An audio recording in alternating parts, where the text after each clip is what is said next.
La situation de l'évolution de la pandémie du coronavirus dans la sous-région inquiète les chefs d'État et de gouvernement. D'où la tenue de cette session extraordinaire à laquelle la prépare par visioconférence le président Patrice Talon. Ce qui ressort de leurs travaux, c'est d'abord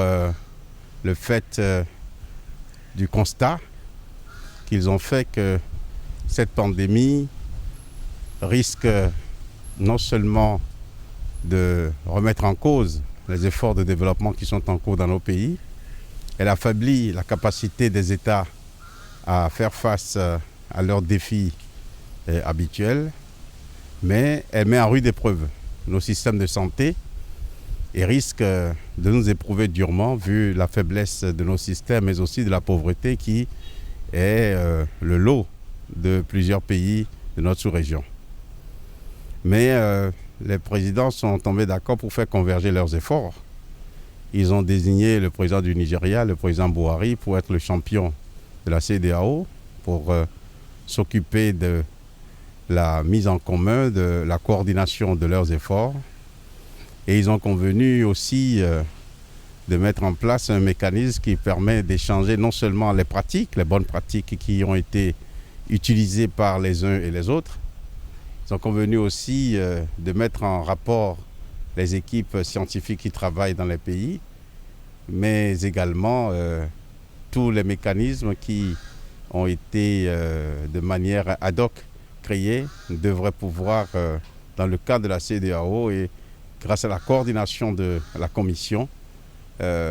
contribuer à affiner la réponse, contribuer à renforcer les plans de riposte pour que les populations de notre espace régional de la CEDEAO soient protégées et mises à l'abri dans toute la mesure du possible, avec tous les moyens possibles. Sur le plan des ressources, ils ont décidé de ne pas faire une duplication du fonds d'appui à la lutte contre cette pandémie. Le fonds qui est créé au niveau de l'Union africaine devrait suffire. Et ensemble, ils ont, après avoir écouté le président de la Commission de l'Union africaine qui a aussi participé à ce sommet, ils sont tombés d'accord pour que ce soit un seul fonds, le fonds qui est en place au niveau de l'Union africaine, qui soit consacré à cette pandémie. Le président a participé aux travaux toute la matinée et je suis heureux de constater que les solutions qui ont été présentées par divers pays, pour la plupart,